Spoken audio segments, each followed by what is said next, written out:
कृष्णापुर गांव में रमेश नाम का एक व्यापारी रहता था। वो सब्जियां बेच के अपने परिवार चलाता था। रमेश की माँ शारदा अपने बेटे को उसके काम में मदद करती थी। रमेश की पत्नी अनामिका घर पे रहकर अपने बच्चे रानी और राजेश का देखभाल किया करती थी। हर दिन रमेश जो पैसे कमाता था उससे परिवार को कोई परेशानी नहीं होती थी। तभी एक दिन रमेश के घर गांव के मुखिया जी रविंद्र आते हैं। नमस्कार रविंद्र जी, आप हमारे घर पधारे, हमारा सौभाग्य है। नमस्ते बहन जी, आपके बेटे से बात करना था। कहिए रविंद्र जी, मैं आपको कैसे मदद कर सकता हूँ? कुछ खास नहीं, पर तालाब के बगल में जो 5 एकड़ जमीन है, चाहो तो तुम खरीद सकते हो। जमीन बहुत उर्वर है। उस खेत में तुम सब्जियां उगा के बाजार में बेच सकते हो। उस जमीन में जो भी करोगे बहुत फायदा होगा। अरे उतने पैसे नहीं है मेरे पास जमीन खरीदने के, पर जो पैसे मैं कमाता हूँ उससे हमारा खर्च निकल जाता है। मैं उस बारे में भी बात करूँगा। मैंने बहुत सोचा, जो पैसे तुम रोज कमाते हो रोज मुझे कुछ दे दिया करना। इससे तुम्हें 2 साल लगेंगे और सारा कर्ज भी तुम्हारा निकल जाएगा। जमीन तुम्हारी हो जाएगी, पर मैं 2 साल के बाद ही जमीन का कागजात दूंगा। क्या कहती है शारदा बहन? आपने बहुत अच्छा सोचा भाई साहब, मैं बेटे से बात करके उसे आपके पास भेजूंगी। ठीक है शारदा दीदी, मैं निकलता हूँ। जो भी फैसला लेंगे जल्दी बताइएगा। ठीक है रविंद्र जी। जैसे ही रविंद्र जी वहाँ से चले जाते हैं, शारदा रमेश काफी देर तक उस बारे में बातें करते हैं। उस बीच वहाँ अनामिका आती है।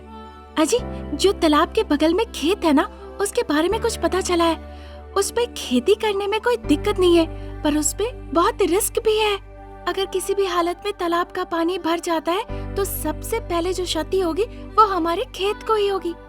हाँ बेटा, बहू ने बिल्कुल सही कहा। अब बात ये है कि रविंद्र जी हमें वो जमीन बेचना क्यों चाहते हैं? उनकी बेटी की शादी के लिए पैसे चाहिए, इसीलिए लगता है वो ये जमीन को बेचना चाहते हैं।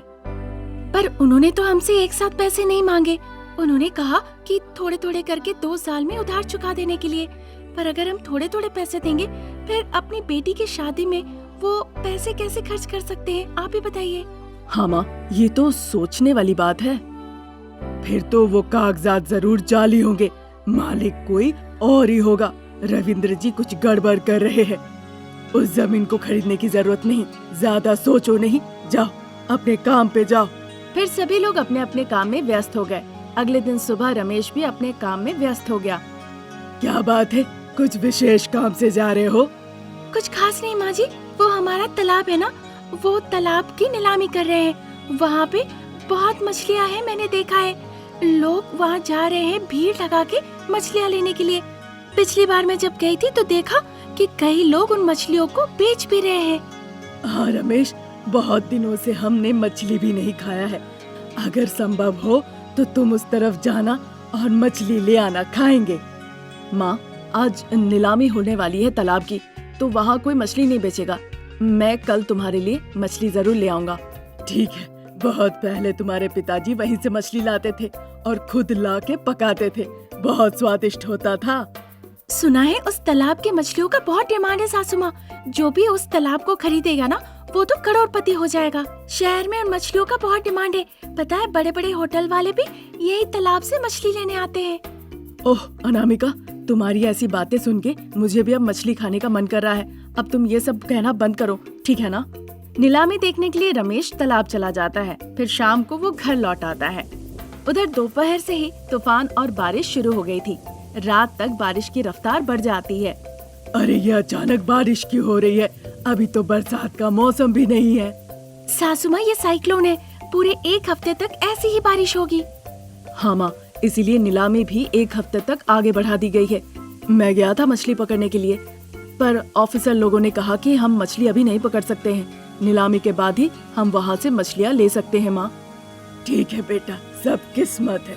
उन दिनों जब बारिश होती थी, तुम्हारे पिताजी मछली तलते थे और बड़े मजेदार होते थे। तुम बड़े चाह से खाते थे, याद है तुम्हें? हाँ माँ, याद है। आप गर्मा गर्म चावल भी बनाती थी, उसके साथ मैं एक दाना भी नहीं छोड़ता था। बस 1 हफ्ता रुक जाइए माँ जी, फिर आप आराम से खा सकती है।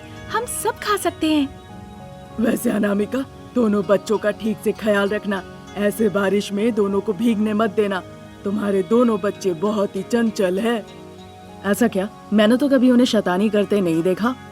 बच्चे ऐसे ही होते हैं, शैतानी माँ के पास करते हैं, बाप से तो डरते हैं। इस तरह शारदा की बातें सुन के अनामिका रमेश हंसने लगते हैं। वो दिन वो अच्छे से बातें करते हैं और फिर सो जाते हैं।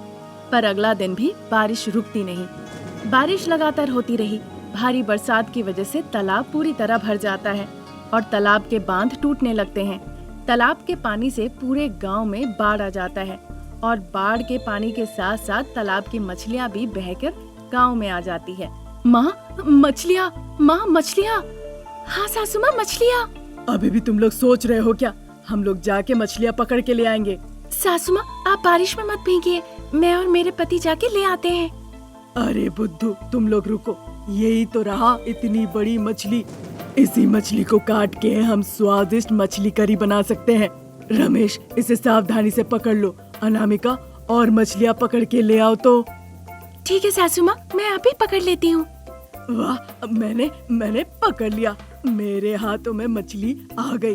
अरे अनामिका, देखा मैंने कैसे मछली पकड़ा। माँ, मैंने भी एक मछली पकड़ी है। बेटा अनामिका, तुम भी एक मछली पकड़ लो। इस तरह सासू माँ और बहू रानी मिलके बड़ी बड़ी मछलियाँ पकड़ने लगती है। वो दोनों बड़ी बड़ी मछलियाँ पकड़ के बहुत खुश होती है। फिर शारदा अनामिका का पसंदीदा मछली बनाती है और फिर वो बरसात में खुशी खुशी खाते हैं मछली। माँ, अब तुम्हारी इच्छा पूरी हो गई ना? हाँ, मेरी इच्छा पूरी हो गई। ऐसी छोटी छोटी इच्छा पूरी हो तो कितनी खुशी होती है ना मन में। अनामिका, कल हम मछली से काम करेंगे, मछली का अचार बनाएंगे। शारदा की ऐसी बातें सुन के रमेश अनामिका हंसने लगते हैं। दीनापुर गांव में शारदा और अनामिका सास बहू रहा करती थी। शारदा अगर बिल्ली थी तो अनामिका चूहा थी। एक दूसरे के वो प्रतिस्पर्धी थे। दोनों एक दूसरे के साथ हमेशा लड़ते झगड़ते रहते थे। उनके मूर्खतापूर्ण झगड़े टॉम एंड जेरी की तरह थे। लोग उसे देखकर काफी हंसते थे, पर वो गंभीरता से लेते थे, जिसकी वजह से अस्पताल का बिल भी लंबा चौड़ा आता था।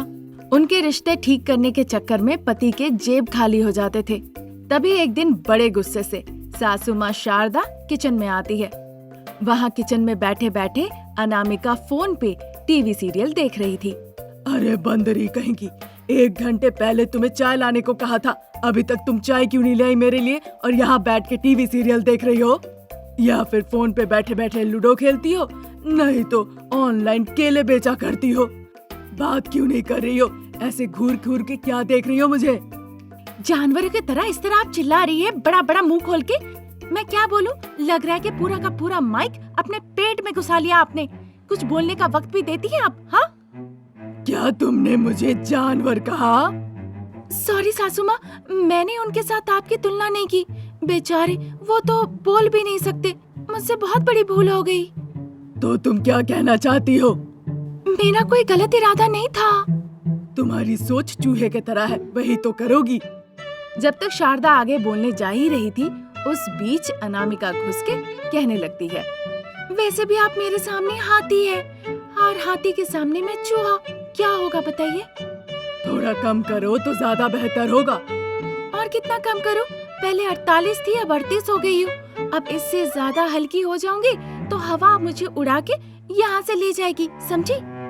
बहुत बढ़िया, फिर मैं अपने बेटे की दोबारा शादी कराऊंगी। फिर मैं आपके और आपके बेटे के हाथों में हथकड़ी पहना दूंगी। इतनी दूर आ गई हो, अब देखो मैं तुम्हारे साथ क्या करती हूँ। समंदर की तरह आप हमेशा चाय पीती है, जानवर की तरह आप खाना खाती है और भकासुर की तरह आप सोती हैं। पर आपको तो फर्क नहीं पड़ता, कभी सोचते भी नहीं कि इन दोनों की नई नई शादी हुई है, अभी तक बच्चे नहीं हुए, इन्हें अस्पताल ले जाना है, दिखवाना है कि आखिर में क्या हुआ। तुमने मुझे ऐसी बात कही, अब देखो। ऐसा कह के उसके पास रखे हुए एक स्टूल को खींच के शारदा उस पे चढ़ जाती है और अपने बहू के सर पे 2 बार ठोकर मारती है। फिर मुस्कुरा के वहाँ से चली जाती है। ठोकर मारने की वजह से उसके सर में दर्द होने लगता है और सासू माँ को इस तरह से मुस्कुराते देख अनामिका को बड़ा गुस्सा आ जाता है। गुस्से से किचन में रखे बर्तन वो फेंकने लगती है। एक बर्तन उठा के वो सासू माँ की तरफ भी फेंकती है। फिर जितने ग्लास थे, फिर जितने चम्मच थे, सब फेंकती है। ताकि वो ना देख पाए, इसीलिए शारदा भाग के हॉल के सोफे के पास चली जाती है। फिर ज्यादा भाग नहीं पाती तो वहीं रुक जाती है।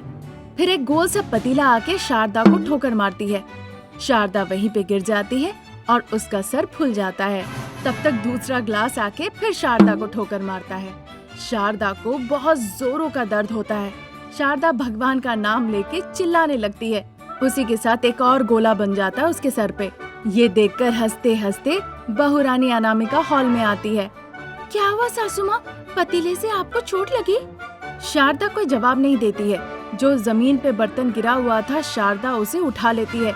अनामिका की नजर पड़ती है और वहाँ से वो भागने की कोशिश करने लगती है, लेकिन जल्दी से शारदा अनामिका का झोटा पकड़ लेती है। अब अनामिका के पास वहाँ से भागने का कोई रास्ता नहीं रहता। सासू माँ, छोड़िए मेरी चोटी, छोड़िए, मुझे दर्द हो रहा है। छोड़िए मेरी चोटी। हाँ हाँ जरूर छोड़ूंगी बहू। ऐसा कह के शारदा अनामिका की चोटी को और जोर से खींचने लगती है और खींच के उसे अपने पास ले आती है। फिर वो गोल बर्तन से जो उसके हाथ में था उससे ठोकर लगाती है। वो इतने जोर से ठोकती है कि अनामिका का सर लाल लाल फूल जाता है। इससे अनामिका रोने लगती है और ये देख के सासू माँ हंस के कहती है, क्या कहा था बहू, सासू माँ मारती है तो कंपन होती है ना? आपके हाथ घट के गिर जाए, आपको कांपने की बीमारी हो जाए, आपको कुष्ठ रोग हो जाए, आपके हाथ टूट जाए एक्सीडेंट में और आप मंदिर के सामने बैठ के भीख मांगे। इस तरह अनामिका अपनी सासू माँ को श्राप देने लगती है। ये सुन के शारदा को बड़ा गुस्सा आता है। तुमने मुझे ऐसा कहा, मेरे हाथों को तुम सबक सिखाना चाहती हो? अच्छा, आपको पता है कितनी तकलीफ हो रही है? ऐसा कह के वो अपनी सासू माँ का झोटा पकड़ लेती है। ये सोचकर शारदा अपने गुस्से को कंट्रोल नहीं कर पाती। वो अनामिका को लकड़ी के टुकड़े की तरह ऊपर उठा लेती है अपने हाथों में और बस सोचती है कि अब क्या किया जाए। तब तक शारदा पैर फिसल के ही गिर जाती है। शारदा के नाक पे जोरों की चोट आती है, गर्दन में भी दर्द होता है। अनामिका के हाथ टूट जाते हैं। सास बहू दोनों दर्द में होते हैं। आधे घंटे के बाद बाप बेटा प्रसाद और रमेश दोनों घर लौट आते हैं। क्योंकि दरवाजा खुले हुए थे, उन्हें लगा कि चोर आके चोरी करके ले गया, इसीलिए वो जल्दी से देखने के लिए हॉल में आते हैं। वहाँ सास बहू को चिल्लाते देख वो पूरी बात समझ जाते हैं और जल्दी से उन्हें अस्पताल ले जाते हैं। वहाँ जूनियर डॉक्टर कृष्णा पहली बार स्टेथोस्कोप उठाया था। वो जल्दी जल्दी CT scan, MRI scan, blood test और भी तरह तरह के टेस्ट के लिए भेज दिया। वो चाहता था उनका टेस्ट हो। उन्होंने सिस्टर को कहा जल्दी से बेड तैयार करने। जूनियर डॉक्टर कृष्णा 2-3 घंटे तक सास बहू को जल्दी जल्दी से पट्टी में लपेट दिया। अनामिका के हाथ टूटने की वजह से वो गले से पट्टी लाके हाथ को सहारा दिया। साथ ही छड़ी के सहारे चलने को कहा गया। सासू माँ शारदा व्हील चेयर पर बैठी थी। काउंटर में जाके जब उन्होंने बिल देखा तो पिता पुत्र दोनों ने अपना सर पकड़ लिया। किसी तरह से वो बिल का भुगतान किया और फिर घर लौट आए। एक तो घर पे बैठे बैठे खाते हो और वो सब सीरियल देख के ये सब हरकत करते हो। तुम लोग अच्छे से नहीं रह सकते क्या? टाइम पास करने के लिए एक दूसरे को गाली गलौज मारपीट करते हो और ऐसी परिस्थिति में आ जाते हो। हॉस्पिटल में लाख रुपए खर्च हुए हैं, पैसे कहाँ से आएंगे? कौन देगा? तुम जाके अपने ससुराल से ले आओ और मैं जाके अपने ससुराल से ले आता हूँ। ऐसा कहने पे सास बहू एक हो जाती है और तब से अच्छे से घर में रहने लगती है।